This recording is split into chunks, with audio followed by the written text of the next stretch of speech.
Welcome to the Conscious Pivot Podcast with international speaker, business mentor, best-selling author of Pivot, and your host, Adam Markell.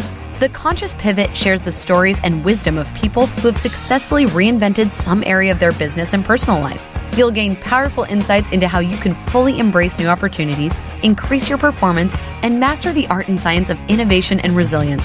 So please join Adam as he guides you on your conscious pivot.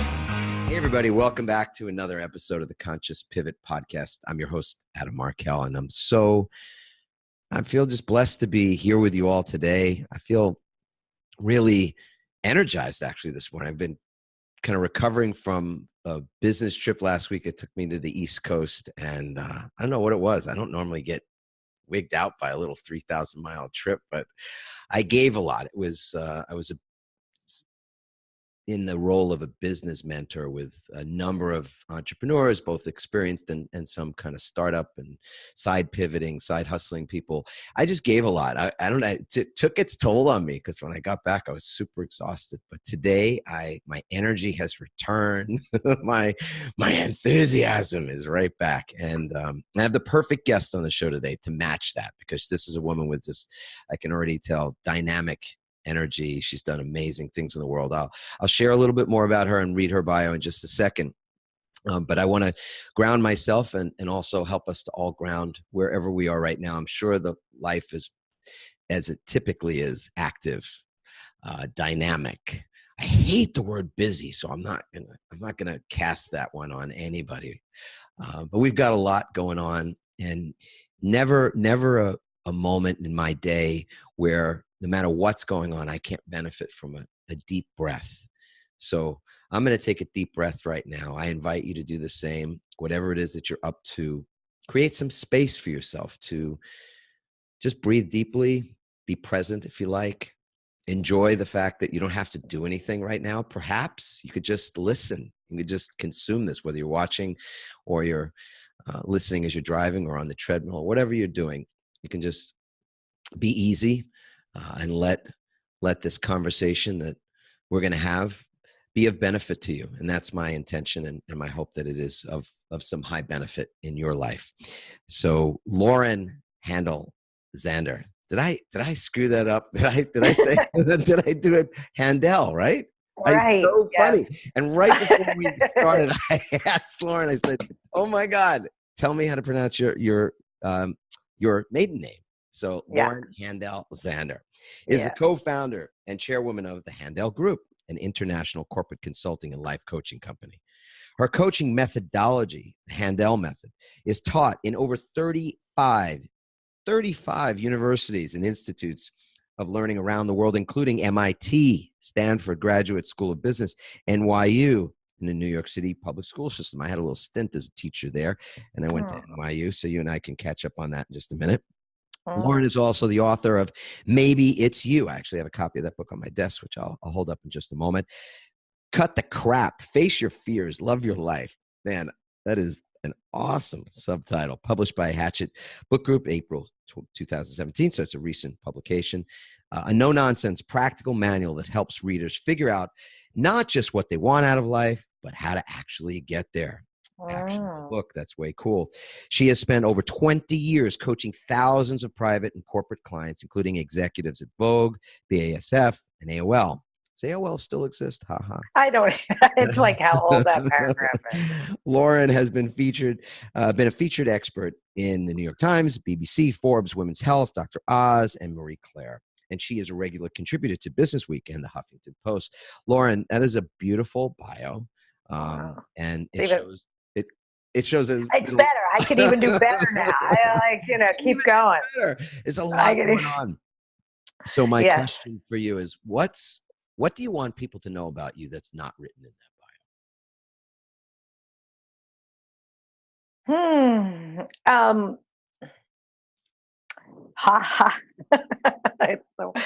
It's the thing I always tell people that hire me, but it's really not a kosher thing to say. Ready? I'm ready. Oh, I'm a witch. There is no doubt. There is no doubt. But literally a witch? I'm a witch, right? Like not based on pagans or any, they're not coming from it, but it's like if you like cauldron and a big nothing.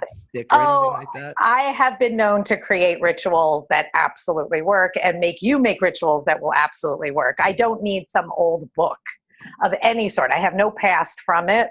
But in regards to being utterly witchy, right? Like I don't care what you write in your homework.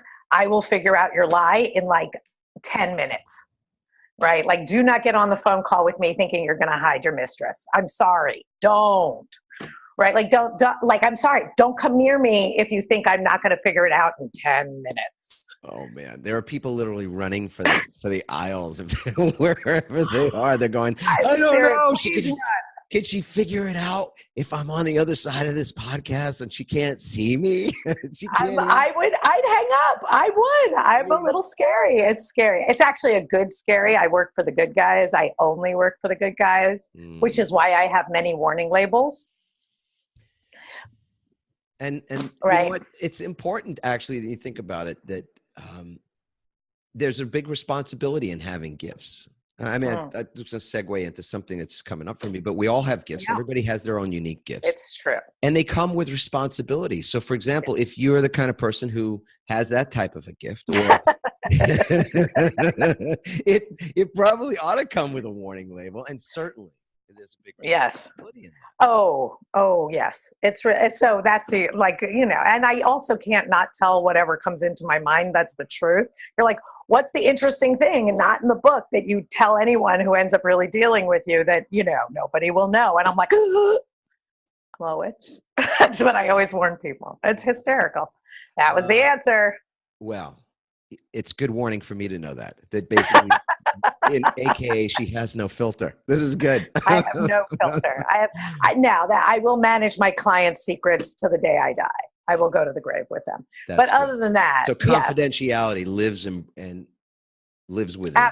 Oh my! Right? Ethics. Oh my! Ethics lives within you. Integrity. Yes, I get permission. Like, you know, there's people like I'm granted permission who I'm allowed to talk about that I work with, and then I make it very clear that I will only. Oh my God! I only work with the best clients. Oh my God! My clients are all the best. Right? So you'll never hear me ever like, Lauren loves her clients, and you will be like, oh my God, I love him. Right. Yes. And then there's things that I'm allowed. Interesting. I love my clients too. And when I was a lawyer, so folks know I spent 18 years in that profession. I'm going to admit right out loud, I did not love my clients because, you know, it's an interesting thing. People years ago after Pivot came out said, you know, just tell me about the difference between your life as a lawyer and your life now running a training company and traveling and speaking and all that stuff. I said, well, it used to be in my daily life, and I made a ton of money. I mean, I made a shit ton, and life was good. So I was, you know, on that scale growing up in New York, I was, you know, by every sort of my mom, my mother-in-law, I was a lawyer. I was like I had achieved what it was. They say, you know, if you couldn't be a doctor, I wasn't smart enough, I guess, right? Or motivated or disciplined enough. I became a lawyer.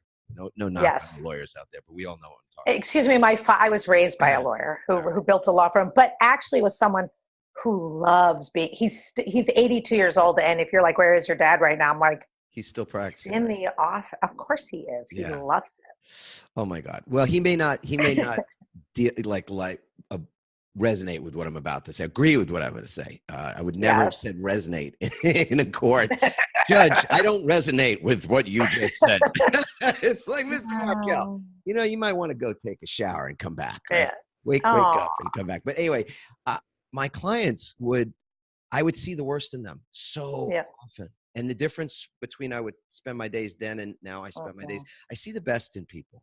The best in people always seems to emerge in the work I do now. And back then, I would find out my client lied to me. They lied to me multiple times. I found out, you know, like we're in the middle of something and over, you know, like at a real estate thing or whatever, they'd be arguing about a refrigerator or a $25 item. And you go, are you freaking kidding me? But it was like, and I was a litigation attorney. So whenever people are getting into a fight, and use the court to arbitrate their fight, be the arbiter of their fight, you're really at the low point. I mean, it's a bad place to be. Anyhow, so I don't do that anymore, which is nice. You know? So I got that going for me. And we call that thing there, we call that a pivot. I appreciate a pivot. That's a technical term for that. Right.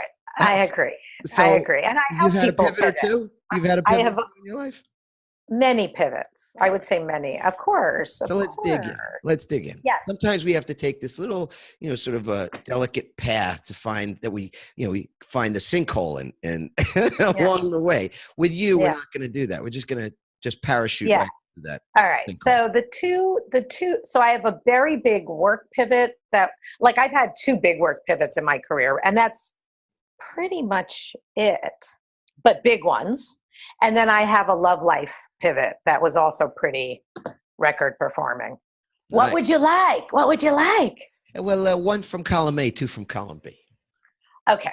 So the column A one, which is pretty radical, I'll just take the love one fast. Cool. So I was raised by Orthodox Jewish parents. Yeah. And if you go, tell me about your husband, and I'm like, well, at least he sounds Jewish. His name's David Zander, right? His brother is Chris Zander. Okay. As you can tell, they were not Jewish boys. But nonetheless, so I had a date, and I teach about love, and I teach about how to find the one and what that means to you, and really sorting yourself out. But I had a pattern, and in my pattern in life, I really was trying to marry someone for my parents. And then when I was done being bored out of my mind dating that guy, the nice Jewish boy, I would go romp around and be a bad girl for a little while, and then come back to try and be good. And somewhere around 27, 28 years old, I had a revelation that I was trying to marry someone for my parents, not me.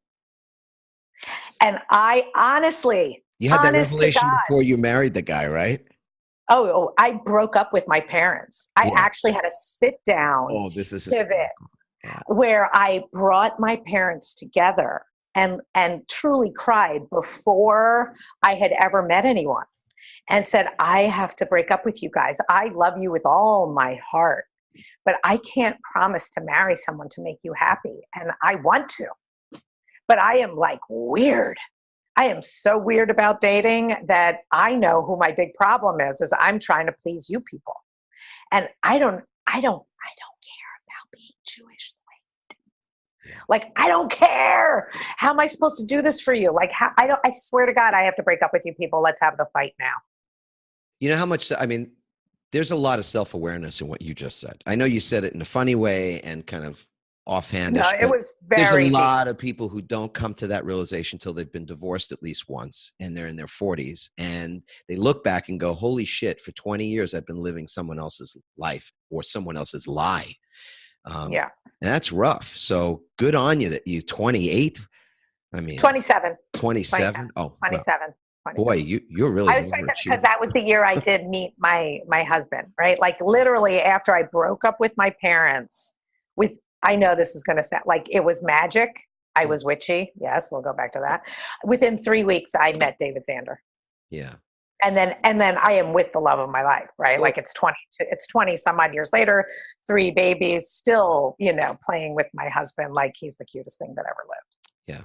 You created space. When we get rid of stuff, even sort of mental stuff, emotional stuff, physical stuff, we get rid of stuff.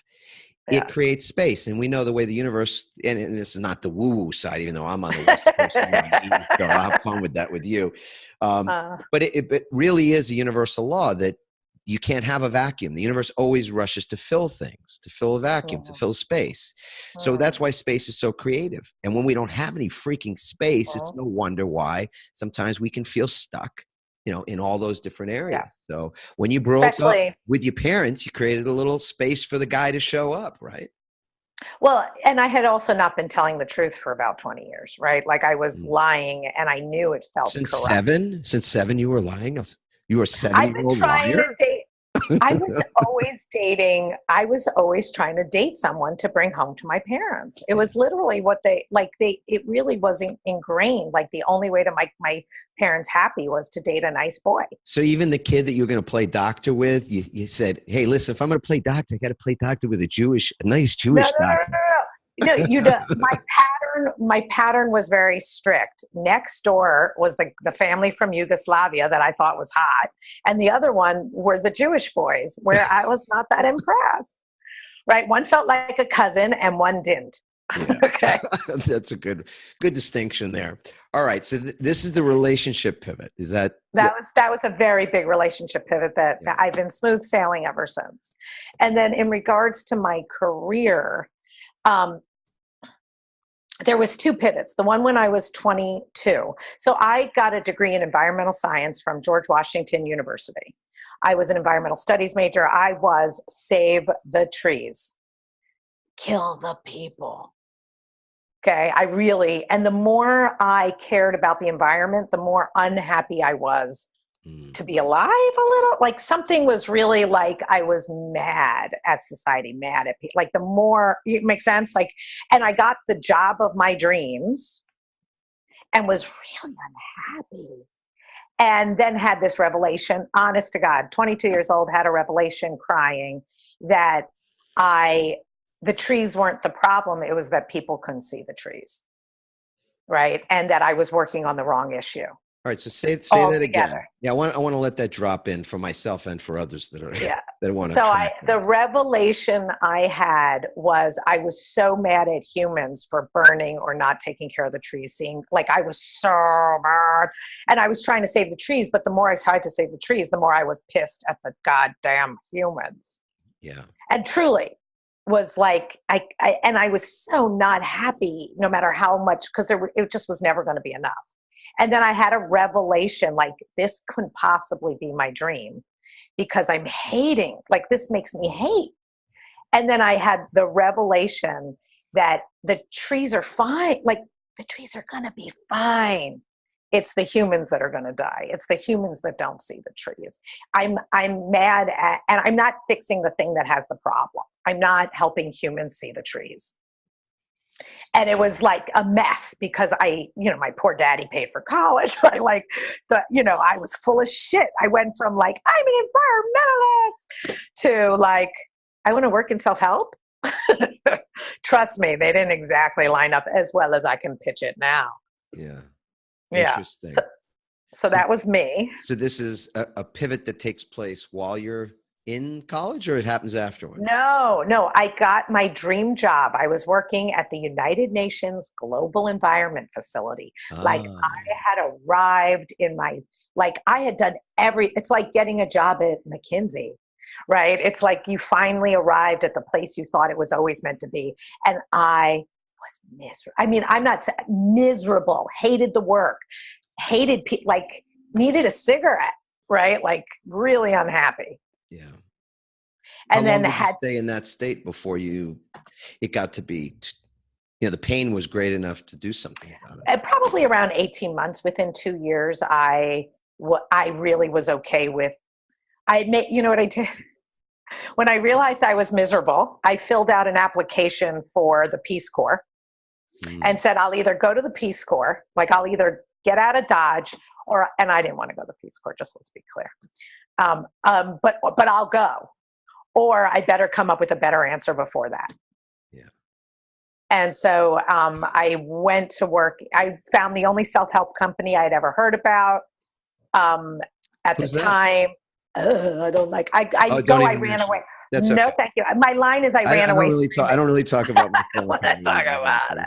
I don't want to talk about it. Trust me. You can look it up if you want to figure it out with me. Yeah.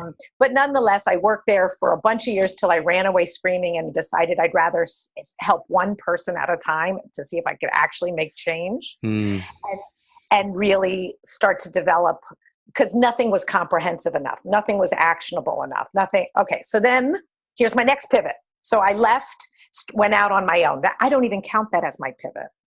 The next pivot was, imagine that I did that for 5 years and I was having a ball. And then I had this lawyer moment, which was, what am I going to do? I'm very successful. This is really working well. I can keep raising my rates all I want, no problem. And I'm going to grow, live, and die, and have done 649 people. Yeah. Mass transformation. Okay. I was like, and then someone I had trained, like literally took, and this is so cute, I don't mean to be funny, someone I had saved from being a lawyer and turned them into a life coach and executive coach and trained her, loved her. Her name's Mel Robbins. And Mel, oh my God, yes. do you understand? Like I took her from I like, took her. Go I ahead. took her. I took her from being a lawyer who was unhappy and taught her everything I knew. And then before you know it, she was getting a serious radio show. Yeah. And I had to confront that I was home with my very two cute babies, doing 649 people for the rest of my life, doing very well, and being like, if this was it, I was going to still be unhappy. And that was the next big pivot. Well, I realized that was not big enough, that I was a chicken. So I want to pause you there for a second to interject a question. Yes, I'll be quiet. I was on a show yesterday with Stuart Emery, and I don't know if you know Stuart Emery. No. I met Stuart, so I'm a part of a group called TLC, and I won't get into all that, but he was partnered with Werner Erhard, so he created Est. So he was a co-founder. That was the company I wasn't going to mention. Okay, gotcha. So which then morphed into Landmark, and anyway, so wow. We were talking yesterday about how it is that the outer world things that we seek, that we're constantly sort of seeking things to get, to feel happy. So it's the change of a job. If I get my dream job, like you said, if I work at McKinsey, boom, I'll be happy. If I live in my beautiful Victorian, home on 2 acres in Westchester or in Chappaqua or wherever, right? 11. I'll be 11. There we go. And I'll be happy. If I move to San Diego, California, and live in, with the blah, blah, blah, blah, blah, I'll be happy. And you fill in the blank for yourself, whether it's money or it's people, it's relationships, it's anything. And yet more often than not, especially both in my own experience, having been in the training space for a lot of years, 10 years at this point, and been around a lot of people. And I've stopped doing the listing of the number of people whose lives we've impacted, yada, yada, because I think that's bullshit. But because I'm just not buying that whole mass transformation thing anymore. But regardless, that at a certain point, you've been around enough people to realize that the finding the thing, including, the purposeful thing and the this thing and that thing, that necessarily, that doesn't create inner peace, or what we might call happiness, contentment, a feeling of just being comfortable in your own skin, peace of mind, peace of body and spirit and all that. So I'm just curious what your thoughts are about that, because you worked with a lot of people and you've been in that space and you have been successful, and yet, finding those next things. So you didn't want to do the 649, you didn't want to have these 649, whatever, life-changing testimonials.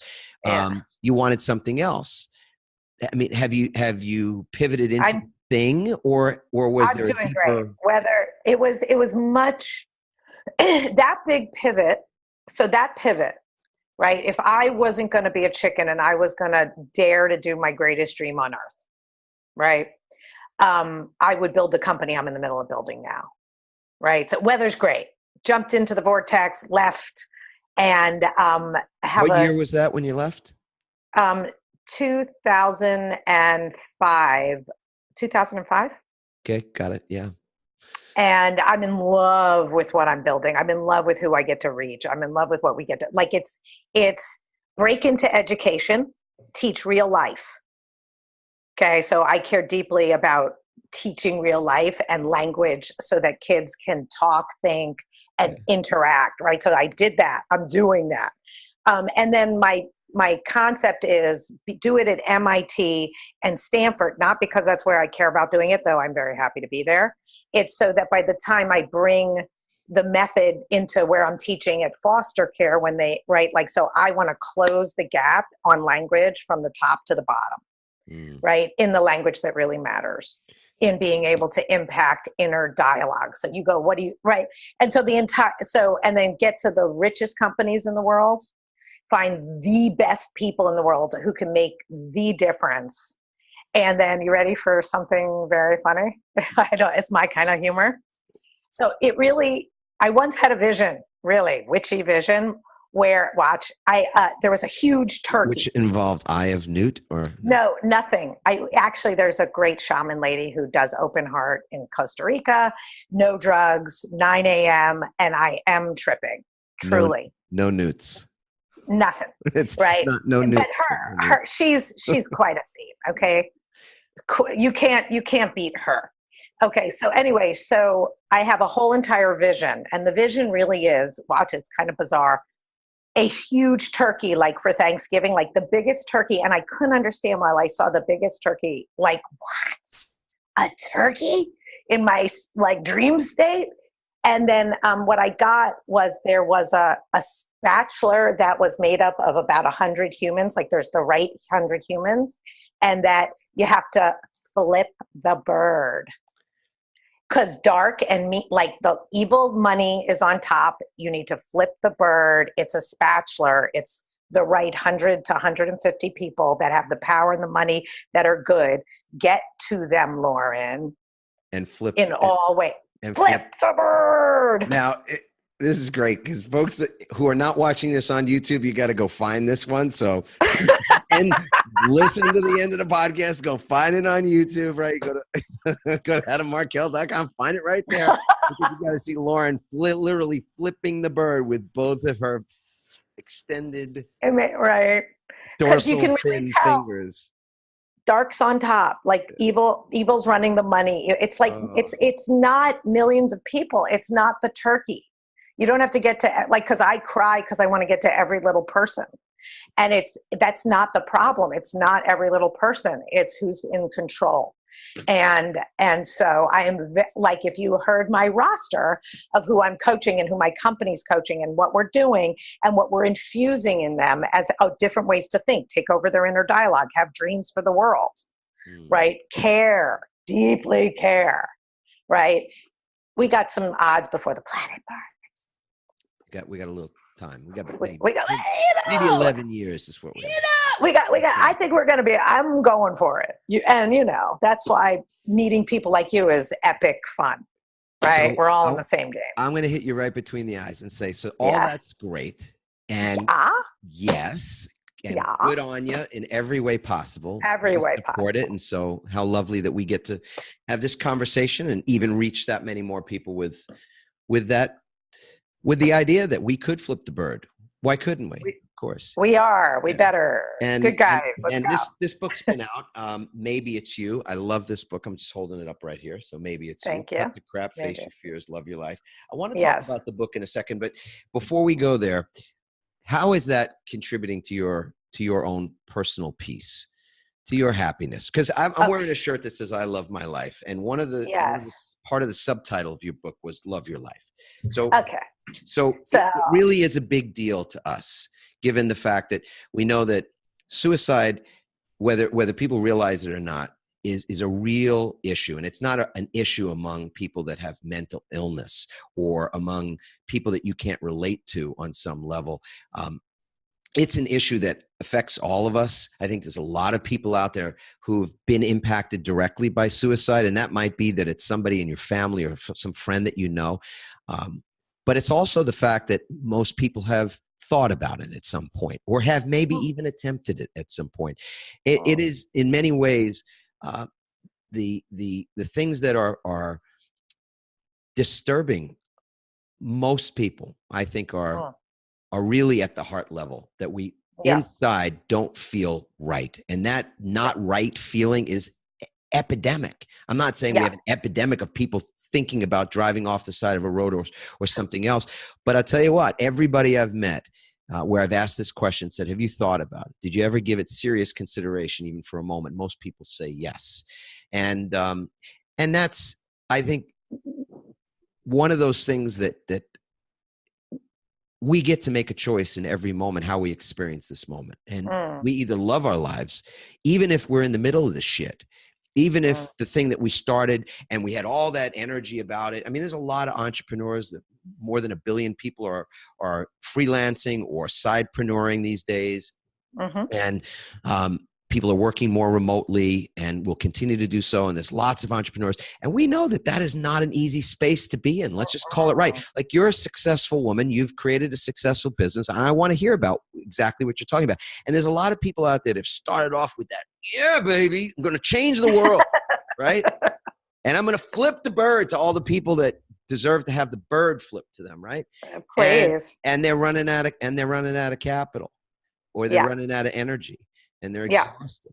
And those folks that I think we have to speak to as well, because, loving your life means loving your fucking life, period. Right. Like, loving your life means not when the sun is shining and when it's warm and when money is, the money is working, and when, things are right. It's loving your life even in the midst of a shitstorm, which, so first of all, I'm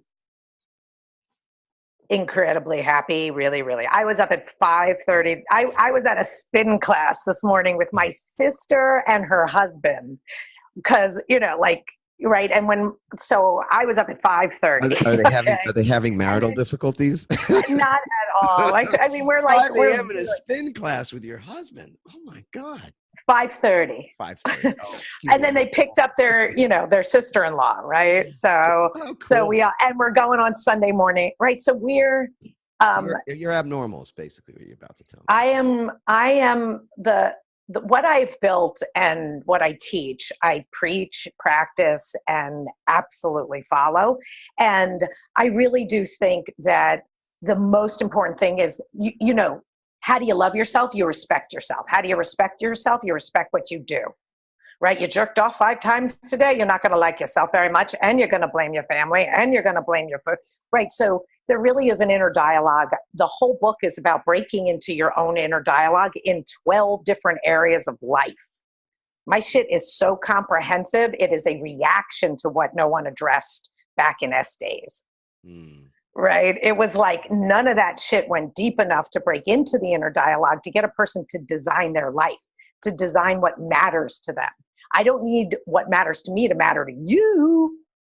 But boy, oh boy, if you don't tell the truth about what matters and doesn't matter, the reason a person is depressed is because they're depressing.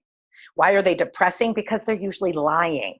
What are you lying about? Let's discuss that starting now. Right? And so my ability to break into depression that isn't mental illness. If it is mental illness, I will have a very hard time breaking in, right? But if it's the type that isn't mental illness, it has everything to do with how somebody talks to themselves, hides shit, lies, and isn't dealing with their moment-to-moment life. And I can literally take that over and become a sponsor to what they need to be doing all day long. Like, you're like, how many emails do you get where someone's telling you what they're accomplishing in the day, including their food, including their exercise, including their actions, but not just their actions, their attitude about their actions, and then rating themselves? I'm like, see, we will be working on having great lives. Right? This is not to be left up to chance. So my question to you is still, what is it that brings you your own inner peace? What's the thing that keeps you or has you loving life, loving your life, even when things are not going exactly how you want them? Look, you're talking about when you bring your fingers up like this. I love everything I'm doing. Flip the bird, right? When you say flip the bird, yes, that's not just you playing or being cute or funny. No. There's energy there. Like you're good and pissed off about it.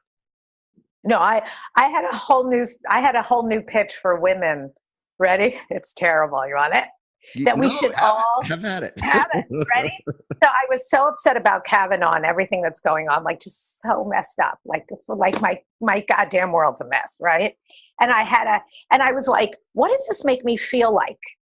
Right? And I'm like, oh my God, it brings up shame for me. What's the shame it brings up? I want to go menstrual. Right? Like when I get hairy mad, right? Like I've been spending my whole life being ashamed of getting menstrual, like getting a little cray-cray when it happens. And I'm like, oh my God, women actually need to go menstrual. I'm like, if it was aimed at the right thing and we all united together, maybe it could work. You could create a walk for this. Wait. Ready? And then I decided it would take back the red tie, right? If we like really went for it and went menstrual, it just might mess up the bloody tie, right? That's how upset. So anyway, so you're like, do I get upset? I'm like, oh, but I have to turn it into something I can live with and then share exactly like you're like, how many times do you tell this menstrual story? I'm like, oh, I've told it about 15 times now. Yeah. Well, and it makes me feel like I'm doing something about it. Exactly. And that's the essence of, and I'm glad we could extract that, because you being angry, we can mine, dig down, get that wisdom, right? That you're turning your anger into something that also is an authentic feeling. So you don't want to just feel angry. None of us want to just feel angry. What we want to feel is resolution at the end of that anger. Productive with it. Want to be heard, want to be seen, want there to be some difference that it makes in the world. Yeah. Yes. And it is frustrating as all hell when you are angry about shit, but you stuff it or you don't do anything productive with it. How about we made a Trump joke on my blog about his hair like a year ago, and the amount of people that left my blog. Yes. So I had to vote if I was going to have my humor or take care of my clients. Mm-hmm. Right? Like that happened. Yeah. Right? And I'm not political. Like forget his hair jokes, right? Like I'll be okay. I'm taking care of people's whole lives. I don't even get to make political jokes. Right? Okay. Right. So there's compromises all the time that don't feel just right. Yeah, that's an inauthenticity, right? When we don't speak how we feel like speaking. I mean, look, but we got to also deal with the consequences of it, right? Because you say something. Look, if you said the wrong thing to my mother, she'd flip you the bird. Actually, she wouldn't. Right. That wouldn't be her thing. Right. But she would say something or choose not to, but she would leave. She would just be silent. And when we might not speak to her or see her for 3 months, something like that. So there's always consequences for our actions anyway. Absolutely. And sometimes the fact that there's consequences doesn't mean you shouldn't have taken the action to begin with. It's not that I wouldn't want to get the 3 months, but I'm just making this up. Although, in the past we've had that happen. It's not like I wanted to lose 3 months of connection with somebody, right? Whoever that was. But when I reverse the tape and go back to it, I got to say, okay, so did I need to say that? Did that need to happen the way it did? If I could change that, would I have changed that? Because just recently I was listening to Marie Forleo was interviewing Brene Brown on her podcast, and they had a great conversation actually about this topic. Because, Taylor Swift has come out recently to speak some political, stuff or express her opinion. And Brene Brown said some things. And there's a lot of people out there who are hating on folks or responding to them to say, listen, I'm done with you now. Once you went there, like I'm kind of done with you. Right. And that's a consequence. I mean, you just have to be willing to go back and say, you know what? Am I okay with the fact that half my listeners or whatever have decided that this doesn't work for them, because now suddenly you're not who they thought you were, or you can't be aligned. It's like saying, I'm a Giants fan. It's a really, but I actually I'm a New England Patriots fan. You go, oh, that means I can't listen to you. I can't talk. I can't look. I can't, enjoy. I can't interact because you're on the, you're on the wrong team. That's disturbing to me. That's the essence of it. Because you can certainly have your reaction even to someone else's opinion, but why does that have to poison the well entirely? Which is what it feels like at times. Yes, but it's a really, but I honestly, even now, don't go political, right? Like I just won't, because I really just accept don't think on my show. Right. I'm sorry. I if anybody's chasing Lauren Zander, this is not the Handel group, right? I hope you want to just talk to me. Like, I don't know, right? Maybe you're right. I'm defected. You're defected. I've defected, but I've defected. I think it's a really complicated question, because I don't think it's my place to be political when I really am helping people in their personal lives. And I really am about figuring out what's true for you and figuring out what's true for me. And I can understand if you had a voice and I didn't like what you were saying, and now you're true for yourself, was like wiping it on me. Yep. Right? Like, that's not my job. right? Like my job is to create a platform for you to think through. And my method has philosophies, but not opinions like my democratic nature and my East Coast style, Yeah. right? I was a So I personal think I'm development actually trainer wrong. long ago. No. I think what's really important here is that we learn how to speak our truth. Yeah. And also at the same time that we speak our truth, that we realize it's not the truth. It's not Yeah. the truth. It's just Uh, your freaking truth, which means yeah. it's your opinion. It's your perspective on something. And there's nothing wrong with that, sharing your perspective. But it would be, I mean, there's a part of it, which is like if I started to rant about or talk about opine on the topic of dentistry, and I don't have a clue except having been in a dentist chair to get my cavities filled and my teeth cleaned, but I'm going to start to talk about dentistry like I know what I'm talking about. People would probably stop listening to me because they'd say, "Guy's a fool." I mean, like he's got, or that there's You know what? I you're have a better leaning in the question. wrong direction. So where this question gets really messy is it's going to be terrible. It's the Bill Cosby concept. Like, did he ruin all of Oh, his we're comedy? gonna go there. Oh my I'm goodness. Okay. sorry, but No, it let's do really it. is behind the person behind, like, how much does it matter the way a Guru Mai runs her business or someone, like there's worlds of behind the business. Mm. And is the message and what they taught, is Michael Jackson ruined because of his perversions? Or maybe perversions, right? Like, how do you feel? And I think every individual has to separate it out and go, do I care about the man behind the art? Or can I just love the art and not give a shit about the man? So you've worked with thousands of people, or a lot of people. I want to throw the number. I've You worked work with with a lot of people, thousands over the years, and and right now, you work very, with yeah, people who've been very, very successful. Some very celebrities, famous, people. everything, big So company, all of the above, you may all not of the be above. able to answer, and I'm cool with you if you want to punt on this one too. But if you Yes. do have an answer, I want to know what is the deeper truth in all this? Because when I'm describing this, like if I was talking about dentistry, people would go, everybody be sort of like, yeah, Adam probably isn't qualified to talk about dentistry, right? But Right.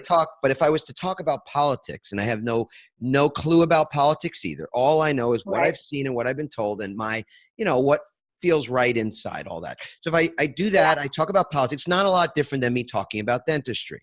So it would be Right. easy for people to look at me and go, yeah, not so much. I'm not really getting it so much. He really hasn't earned the Right. right to really be, quote, Yes. like an expert in that topic, right? Yes. So we get it, that that's what's happening. And there's all this violent discourse, and it really is violent discourse. It's very uncivil discourse. So, It's true. and you wrote a book where like 12 different areas you're getting at the truth. You're getting at the lies. You're digging into the inner dialogue of things. So Yes. what is the deeper truth behind why it is that there are women wearing blue and women wearing red, and men wearing blue and men wearing red, that might as well be standing on opposite sides of the Mason-Dixon line? I mean, seriously, this is like Civil War rhetoric that's going on in our country right now. I So find it. what's the I deeper have. I truth? know what I pin it to is epigenetics. Epigenetics is, you are so not, like, you don't just have your dad's green eyes. You have your dad's wandering green eyes, right? And you wish you didn't have the behaviors behind it. So given who your parents are, given who their parents were, given the dynamic of where you grew up, it is very difficult not to end up with a bit of verbatim from your reaction to your parents, or ending up exactly like them. And so we think we should be further ahead than we are, and we're really just not. And I'm devastated by that. We had a black president. Come on. Yeah. That was something else, right? Like, it didn't even remotely deal with what was in the underbelly of what's not working about being human still. Right. And so you go, where did it come from? I'm like, their parents and their parents and their parents and their parents, right? If you blame society, So this is blame the this, nature blame that. nurture argument, or at least some part of it, right? That there's the genetics piece of it, because I want folks who maybe just don't know what epigenetics, they've heard the word before, but they maybe just don't Yes. know what that is. So if you'd explain that a little bit, because genetics Yes. obviously is clearly our DNA. We get passed down from generations of, Okay. blah, So blah, blah. they have done, so there's this amazing, I explain it this way because there really have been studies done. This is science has done studies. If you look it up, here's what happens. And I picked it up this way because it makes it really simple.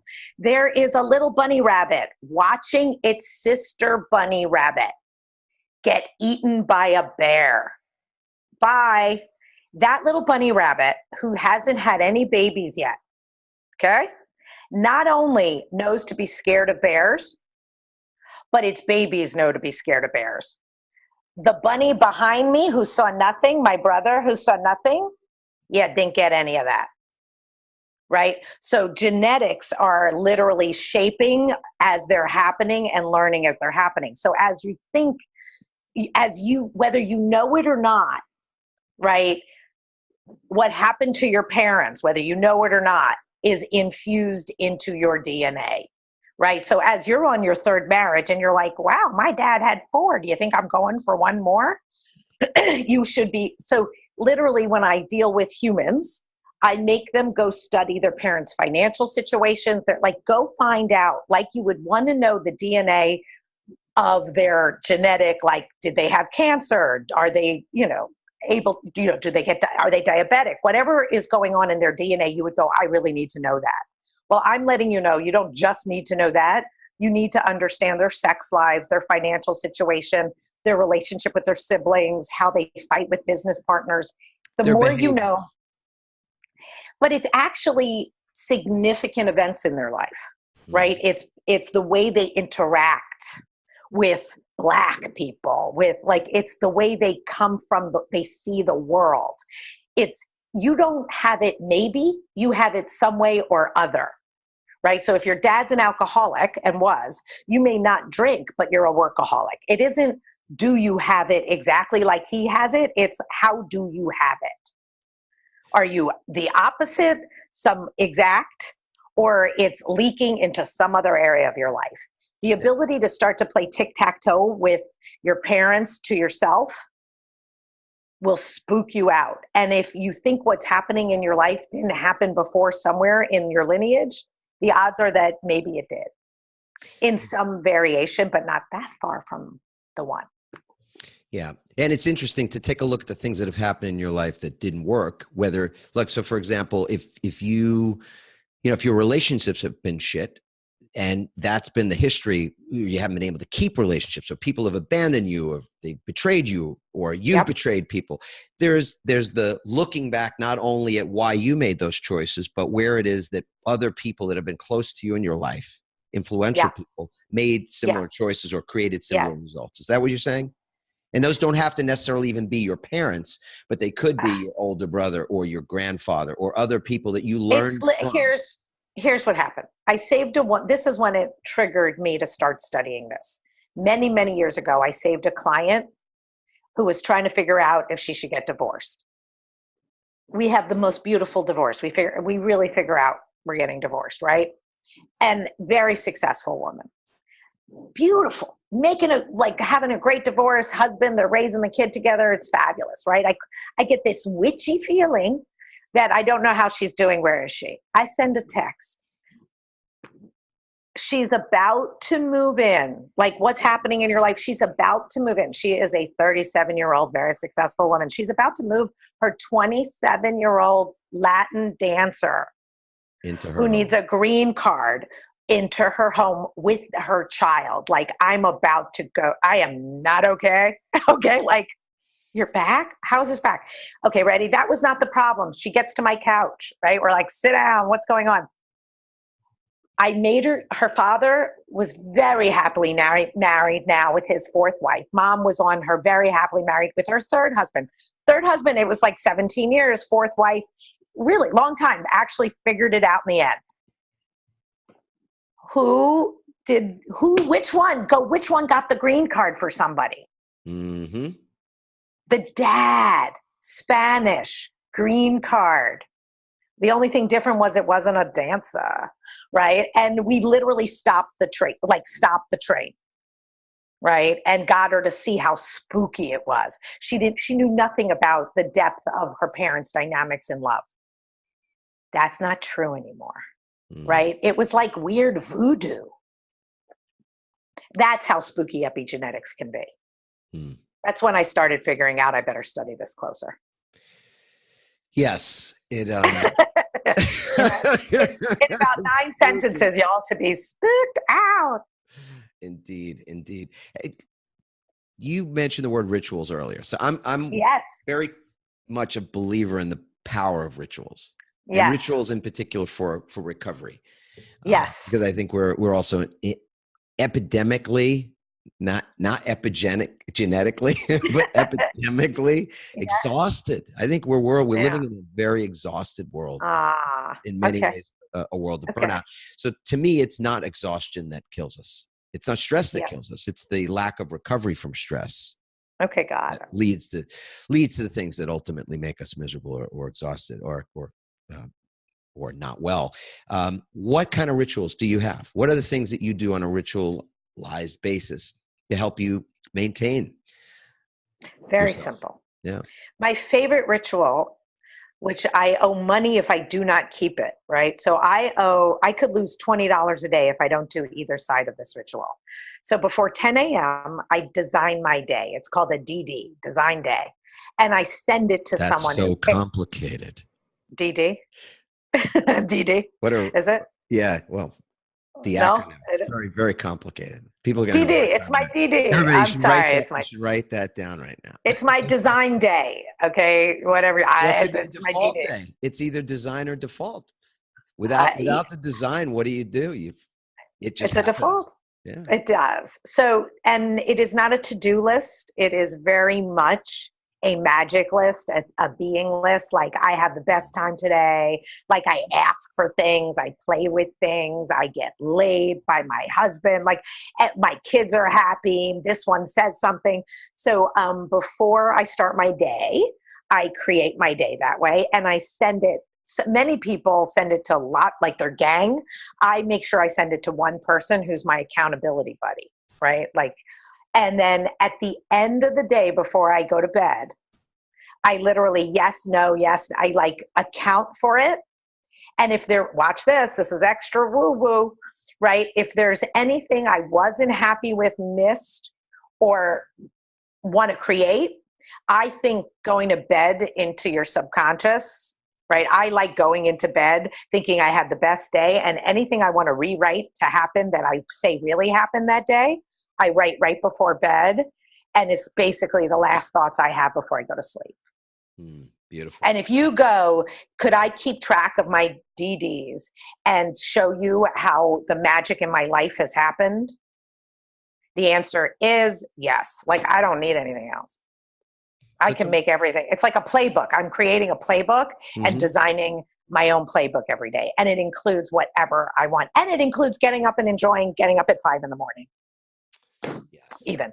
I love that. It's a being list, because in so many ways, the quality of our life is equal to the quality of how we experience living. I mean, it's not more complicated than that on some level, because at the end of the day and the end of the long the long day that is our life, we'll have not much to take with us. I don't think we're going to take pretty much anything with us other than the experience of being, and we get to I have some woo-woo. I have some opinions on that. I actually feel like I think you pick up and drop people off here and continue with them.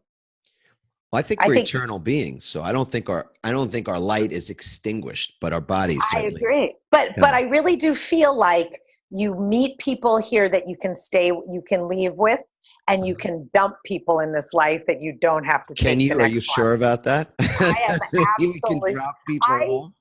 I think that's what a part of what's happening here is aligning and leaving and realigning and leaving and getting, more evolved.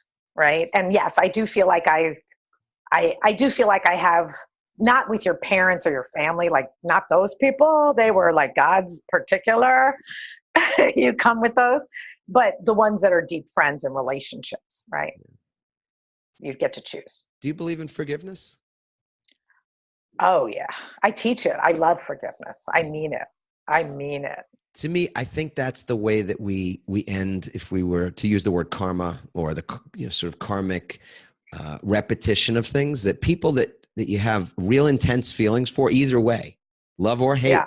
that these are people that Yes. you might not be able to drop off so quickly. That you might have some extra work to do with in Yes. some point later. Yes. But forgiveness is this wonderful way that I really think you can cut that cord and not necessarily Absolutely. have to drag around that baggage with you. So That would anyway, be nice. that would be nice, wouldn't it? I have so enjoyed our chat today. This has been This is fun. awesome. I swear to God, I wish we were sitting in a big kitchen table like for coffee now. Like, we need another. It's got to turn into a agree. Seinfeld episode. So I'm going to pull up to your house in a vintage 65 Porsche to pick you up for coffee. What do you think? Oh my God. I really love coffee, and I would get in that car with you immediately. No, you get in that car with Seinfeld. No, I would get in that car with you, and I don't lie. I would, and you are delightful and charming and awesome, and could be the guy that's Seinfeld, right? Like, you in a self-help sort of way. Way cool. Yay. All right. Well, maybe we'll see what we can do with that. Thank you so much for being a guest. And for our community, if you've loved this episode, I can't imagine that there hasn't been something in this particular show that you didn't laugh about or smile or just go, what the heck are they talking about? So, what? Please leave a review. iTunes is a great place to do that. Or you can go to adammarkel.com/podcast and leave a comment. And that way we can actually reply to your comment, which would be really lovely. Nice. Our Facebook page, or the group that we've got set up for all of our interactions about pivoting, and to be around other people pivoting in different things, and the vulnerability, the authenticity, that's brutal honesty about where people are at, is really spectacular. And so if you want to get access to that, just go to Start My Pivot Community on Facebook, or pivotfb.com is the front door as well. And of course, it's been a blessing just to spend time doing this. I can't imagine anything I would have rather have been doing for the last hour or so than just what we've been doing. So rah for that. Me too. I wore this shirt today on purpose because I knew I wanted to feel even more love for life. Yeah. And I want to leave us with a prayer, and it is a fun thing for me to. I think a lot is accomplished through prayer. I'm not a religious person. I was brought up Jewish, but I've studied religion. I've studied people that have been just incredible. I have given great gifts to the world, whether it's reading about Gandhi and reading his autobiography. And he was a lawyer, which is interesting enough. I love reading the Bible these days. I love reading Emmett Fox, who's a long since passed spiritual teacher, metaphysician, and he did some great work interpreting the Bible, because a lot of the words that were used in those stories that have been told for so long and have had such massive influence in the world are sometimes misunderstood. And so there's just been great opportunities to interpret things, like even the word righteousness, which has been used as kind of a stick to beat people up sometimes. Righteousness, at least my understanding of that, is a way to say right thinking. And really, if you think about what we ought to be judging, if anything, it's let's judge right thinking. Let's judge how it is that we are thinking rightly or not thinking rightly. And that's really all about our own accountability, self-responsibility. So my prayer is that we all get to wake up a little more tomorrow than we are today. I think it is all of our spiritual path to just be a bit more conscious each day. If we can do that, we're on the right path. And it starts by waking up physically, because that's not a guarantee. I mean, there was no guarantee that any of us that are watching, listening to this would wake up today. And in fact, there are many people who did not. So when it is that you realize tomorrow morning, as the alarm might be going off and there's responsibilities to take care of, and maybe it's the kids, or it's the commute, or the job, or whatever it is that starts the wheels of our minds working the moment we realize that we've got a new day ahead of us, that you could take a pause for a moment and take a breath, as we started the show with a breath. And in that breath, realize there are people right then at that moment taking their last breath. Their baby's being born. taking their first breath. So there's something sacred or special at any rate about that moment. And that's something to be grateful for. So if it's in 3 steps, and I like to keep things in an order that my simple mind can wrap around, the 3 steps would be that we wake up tomorrow, that we're grateful in that moment of waking for anything and at all. And that if you're inclined to say something out loud to set the tone for the day, as it was so wonderful, Lauren shared her DD. I'm very much a believer that we design or we default.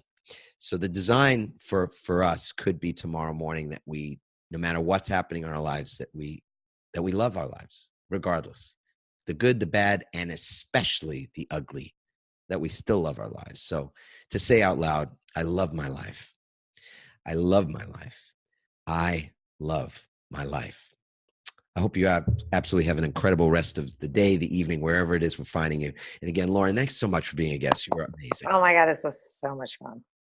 You're awesome. Thank you. Cheers, everybody. Right. Ciao for now.